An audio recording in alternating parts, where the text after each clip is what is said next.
Well, good to see you guys after a week off. You guys had a vacation. Hope you guys enjoyed your vacation. You know, we didn't have a vacation. We were working our tail off. We had a couple great practices last week, really worried about ourselves and trying to become a better football team, but cranked up. And you know, it's always rough on a Saturday watching all those games on Saturday and not getting to go out and play. So I think our kids are anxious to get back on the field and give it another run on Saturday down in Blacksburg. So get ready for a great football team. Virginia Tech, you know, had a chance to watch, you know, obviously not only the TV copy of their game and but also you know, the film that we get here just to watch it. You know, they played a little rainy game like we did in Akron, I believe, and really quarterback did a great job for them. Motley of you know, of managing the game in the rain. That's always hard to do, but they did a great job rushing the football. And Coach Beamer in the Narduzzi name goes back a long way back to when he was the head coach at Murray State. My dad was the head coach at Youngstown, so they battled a few times. I don't know what the overall record was back in the day, but I know they were friends back in the Ohio Valley Conference. And but we faced a great football team down there in a tough place to win. It'll be another angry environment like we faced out in Iowa City, and Panthers are they'll be ready to go. So I'll leave that open for you guys. You guys got any questions? The depth chart this week, you had 3 oars at running back. I mean, how is that process going to sort of go this week to determine? I wish there was no oars. I wish, you know, number 24 was back there dotting it, but he's not. So I mean, obviously it's just it's a work in progress. It's going to go with the hot guy, and you know, there's always going to be some oars on that. As we've talked, they're going to compete during the week to see who it is, and I think they're enjoying doing that. So we'll find out who it is. All 3 of them are ready to go, and could always be a different guy every week. How do you feel like Darren's reaction was to being the main guy against Iowa? I think he did a good job. I mean, you know, obviously we didn't run the ball like we wanted to run it, and but it's a good front at Iowa, and we knew it wouldn't be easy to run the ball against them if we didn't get movement up front, but I thought he did a good job.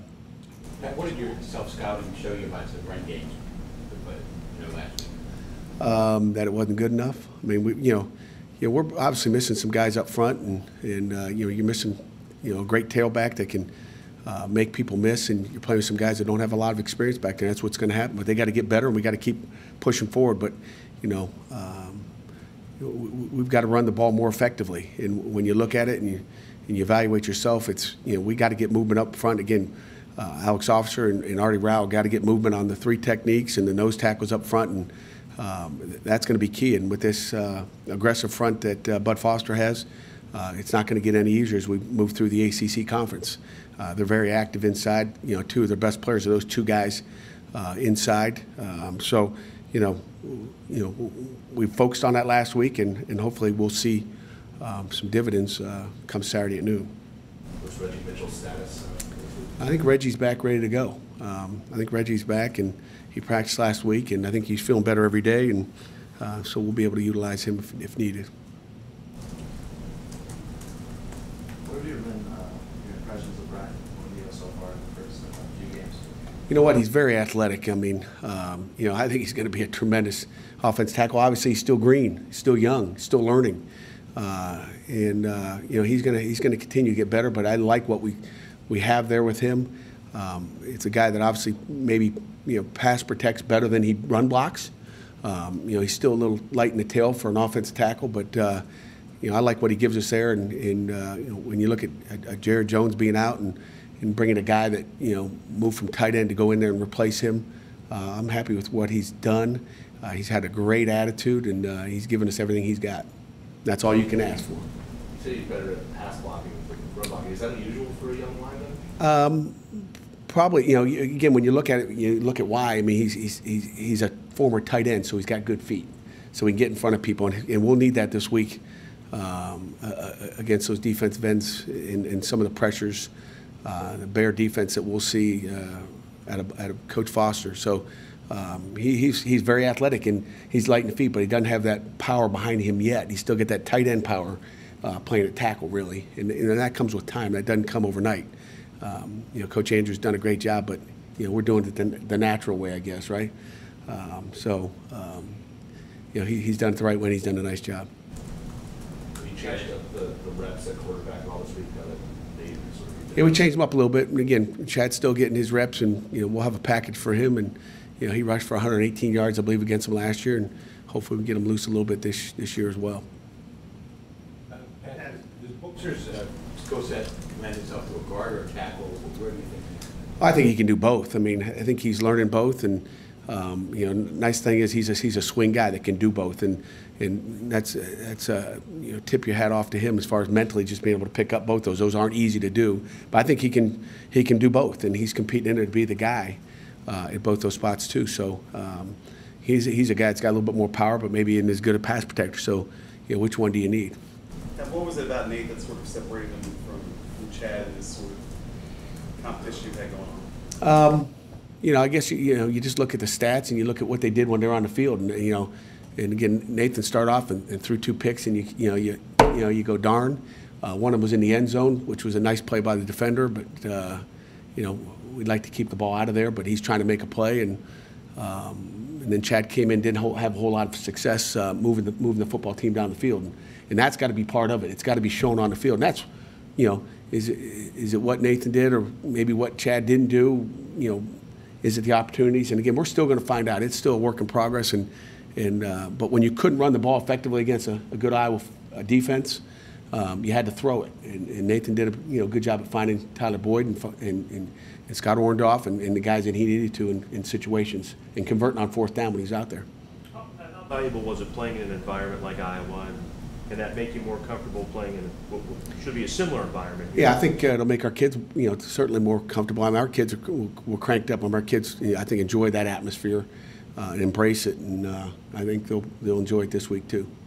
You said in the last couple of weeks you wouldn't want to get the backup quarterback in early in the game. Do you have a mindset on when you might use that package? It might just be for a play, just to sprinkle it in here and there. So it won't be a third series doing something there. We're gonna stick and try to stay with the one guy, but it might be just a package where it's a play or 2 or 3 in a row, and then get them out and go from there. Does your defense play to your expectations this far this year? I don't know if that'll ever happen, but they never have, my opinion. But they played okay. I mean, there's we still got to get more 4-man pressure on the quarterback, which we haven't done.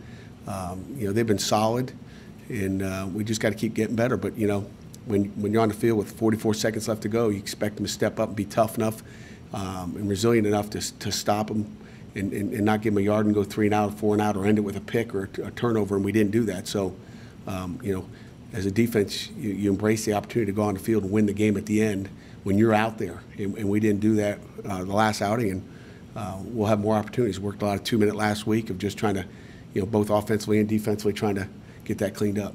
But they're doing well. I mean, it's a no-name defense, so I don't know if they got a name yet or not.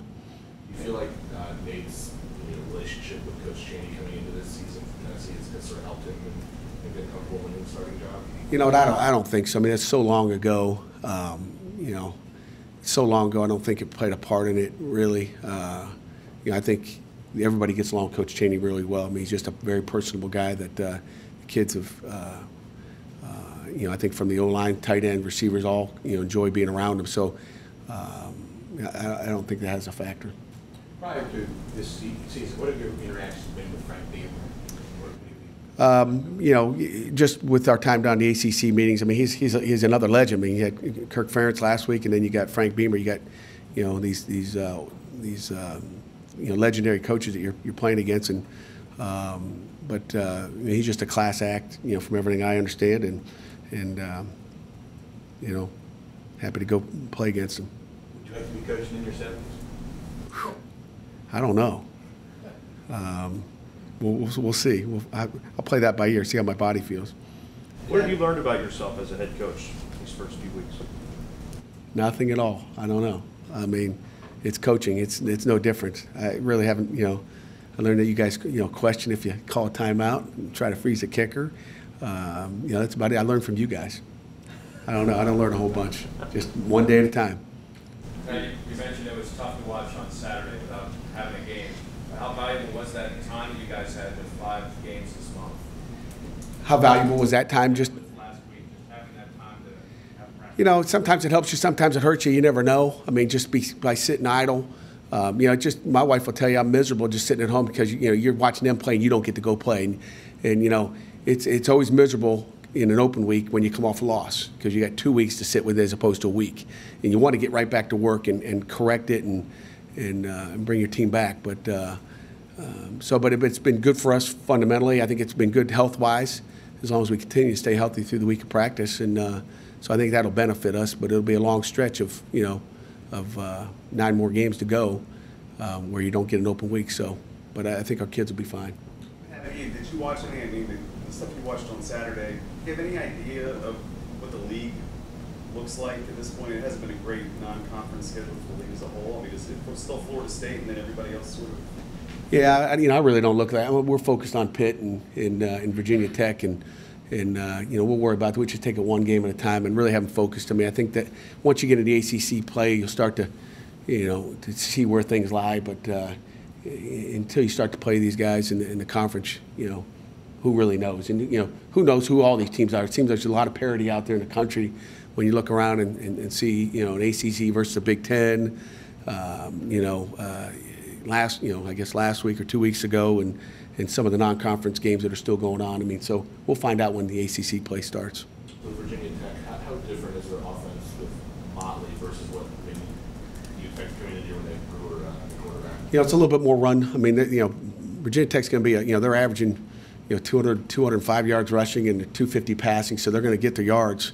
I mean, they're 450 yards of total offense that they're racking up, but it's a lot of quarterback runs. I mean, a ton of them. Brendan Motley's took most of the snaps last week, and he's a runner.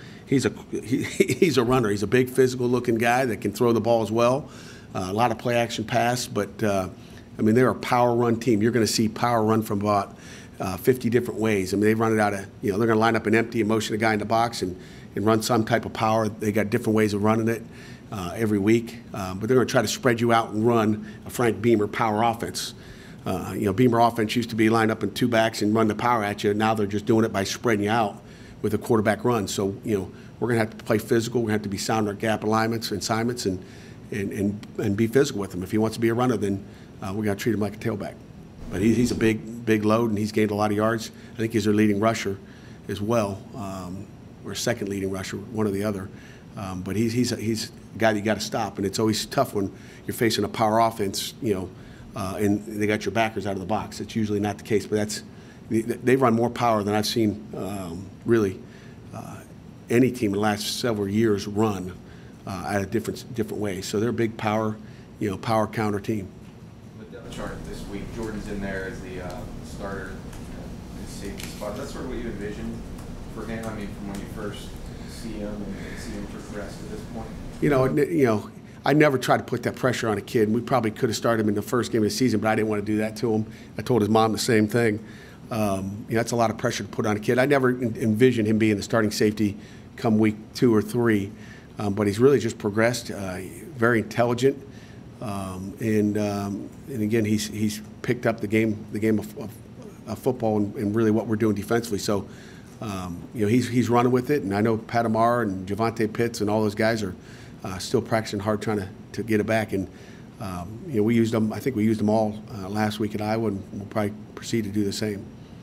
You're getting the kind of physicality you want from your defensive tackle, or at least approach what you want. Little by little, we are. I mean, I think we've seen Tyreek in there. We were trying to get more out of K.K. Mosley. He was a guy that didn't take a lot. Just hadn't been practicing as well. Not like he was in camp. I thought he was a force in camp and in spring ball. And last week he was back. So I told him he was on a vacation here for whatever reason. But I think he's back. And it all depends on what type of defense you're playing, or whatever type of offense you're playing as far as how physical D-line can get. They're trying to be physical in the run game and then trying to get off a block and try to get to the quarterback in the passing game. But they've been solid. Any other questions? One last one. What are 2 specific things that Nathan showed you that allow you to put your trust in? I mean, he's been throwing the ball well. He's been very accurate. I want to say he was somewhere against Iowa. 90. I think Coach Cheney said something like 90% accurate as far as where he's putting the ball. So I mean, if you can, drop back with all the different, formations and pass concepts we have and be accurate with the ball. I mean, it's his accuracy, really. That's where he's putting the ball and his vision to find the open guy and put it where it needs to be. So, accuracy's got to be the number one thing I'd say at this point. So, do you know Boutique back at linebacker now, or is he still running? He's back. He's a little bit of both. He's slash. Okay. He's is he on the oars there? Is he on or tailback? No, But he linebacker. last week he played a little bit of linebacker, just getting him back into the swing of things there. And this week probably get him a little bit more tailback work. So we just keep keeping him polished up on both, based on depth.